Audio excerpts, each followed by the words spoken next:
Salut les amis, j'espère que vous avez la forme. On se retrouve aujourd'hui pour une vidéo sur Excel dans laquelle je voudrais vous montrer rapidement deux méthodes qui vous permettent de concaténer des chaînes de caractères. Pour ceux qui n'ont rien compris à ce que je viens de dire, en d'autres termes, ça va vous permettre d'additionner les textes des différentes cellules. Par exemple, là vous voyez qu'il y a Joe, là il y a Biden et là il y a président des États-Unis. Et bien dans cette cellule-là, j'ai réussi à mettre Joe Biden et le nouveau président des États-Unis avec des formules qui viennent chercher dans ces trois cellules. Donc il y a deux méthodes pour faire cela. Soit vous utilisez la formule qu'Excel a créée pour cela, qui est la formule concaténée, soit vous utilisez le symbole et qui permet de faire exactement la même chose. Donc première méthode, concaténer. On va faire égal, concaténer.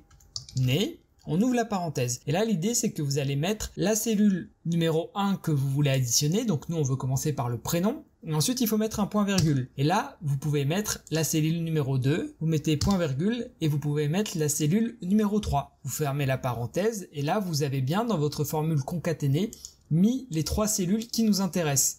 On appuie sur Entrée.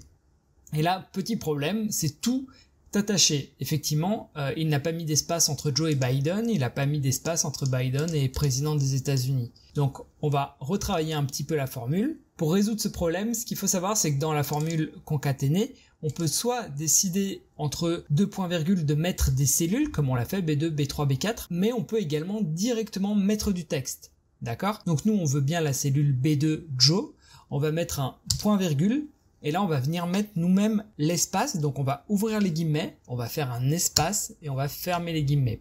On va faire pareil à côté de la cellule B3, donc Biden. On va faire point virgule. On ouvre les guillemets. Donc là, qu'est-ce qu'on veut? On veut mettre un premier espace. Et là, on va commencer à mettre une petite phrase et le nouveau. On refait un espace et là, on ferme les guillemets.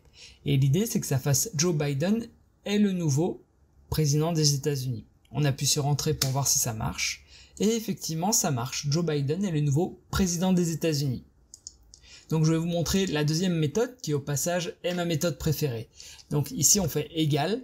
On va simplement sélectionner la cellule B2 où il y a Joe. On met un petit et comme ça. On va chercher la cellule suivante. On remet un petit et on va chercher la dernière cellule. Et on appuie sur Entrée et le résultat est exactement le même qu'au début avec la formule concaténée avant qu'on vienne manuellement mettre nos espaces. Donc là on va faire pareil. Bon, cette fois-ci je vais refaire la formule en entier.